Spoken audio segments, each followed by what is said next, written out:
Good day, ladies and gentlemen. The theme is New York City, as a whole, about to die? We're going to delve right in. Will New York City become a ghost town? 80% of one landlord's retail tenants skipped April and May rent. Well, I can't say that this is indicative of everyone. I have no doubt that most people, they're just staying there as long as they can.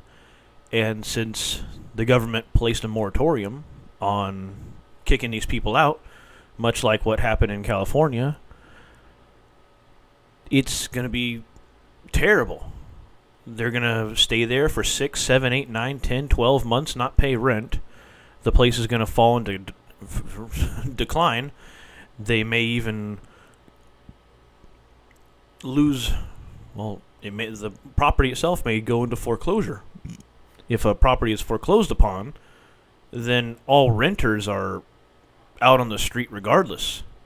Only if the place is owned and operated can rent even be possible.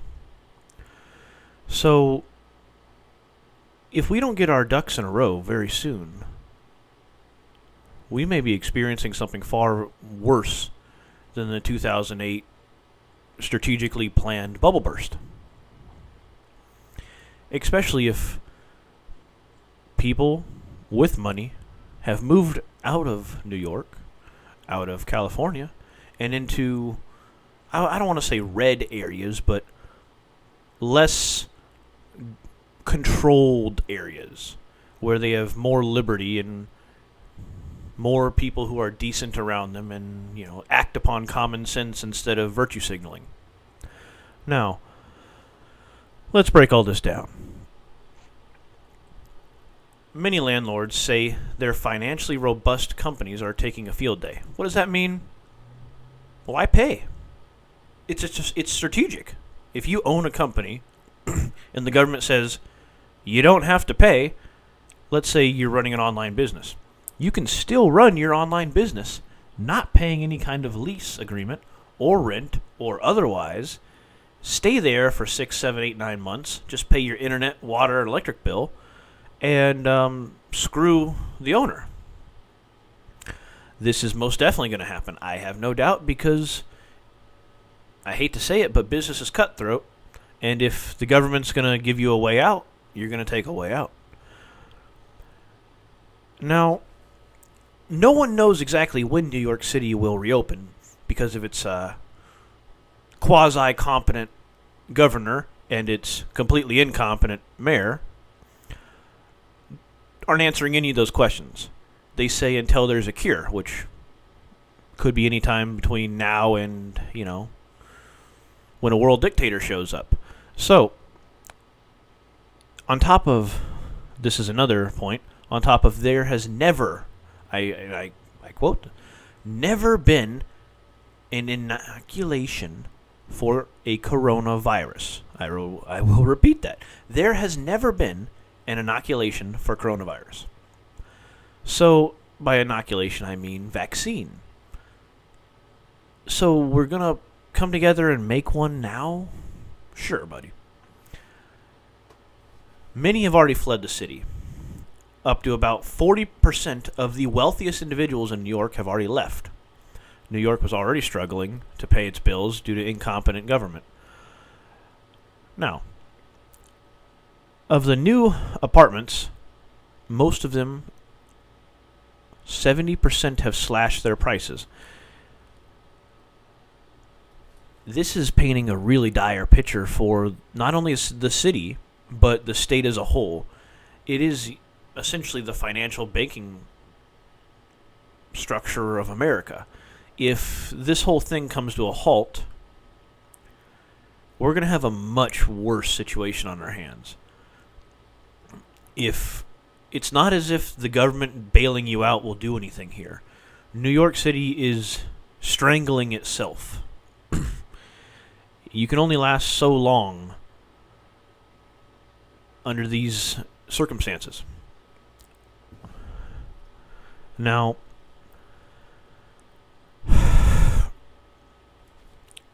not a lot of people are speaking up about this, mainly due to, anyone saying anything bad about the lockdown is, I guess, banned or censored or of that nature.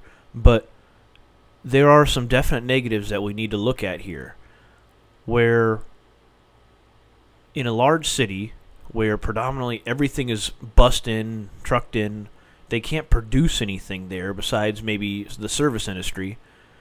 They have nothing that they can actually do as a restarting the economy there. It's going to be brutal. One major commercial landlord said over 80% of her retail tenants missed rent payments. Now, I have no doubt that this person probably owned maybe 100, 200, 300, maybe a building, and, something like that of the projects you see in the old movies. And 8 out of 10 people are not paying their rent. Even though the government gave you Trump bucks, you're still not paying it.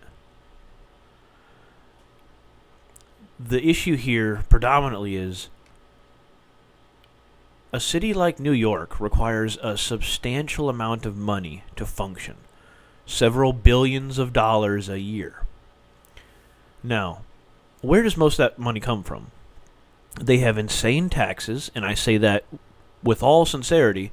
They have upwards and beyond a 7% property tax every year. That means every 12 years, you are effectively paying for your house, on top of any mortgage that you have to pay, on top of any repairs that you need to make, on top of any other strange and substantial taxes that they levy upon you throughout your everyday life, including an income tax, and a sales tax, and an insane property tax. So, if you're making, let's say, $200,000 a year, $100,000 is just gone right off the top. And if you own a house, let's say you own $1 million house, you're paying $70,000 a year just to live in that house, on top of your mortgage. And $1 million house in New York, or $1 million apartment in New York, is an extremely common thing. You look around New York, the streets are dead, except for the people dancing on cars and twerking. The police don't care about that, but if you dare open your business, they'll come there with, a flamethrower, and they'll just drench the place to where it's inoperable, forcing you to leave. So what exactly do they expect to happen? What exactly will be left to govern if the entire city moves away? I don't want any amount of people to die from this, but this is such an extraordinarily bad management system there, and rampant incompetency is destroying New York. This is not something that I say lightly.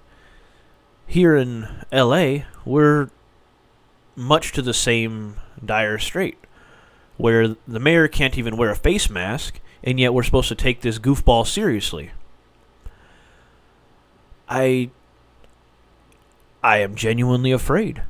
I really am, because none of these people, to which are supposed to be either experts or officials or accountable in any way, shape, or form, are doing anything to improve the situation.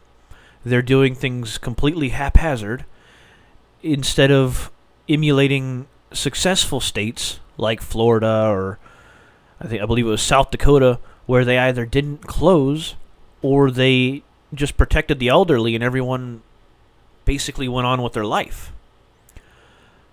I don't know what to tell you, but things are going to get substantially worse, and I do hope that you have the ability to find a place out in the middle of the desert, buy a couple years worth of food, and grab a shotgun to, stave off all the zombies.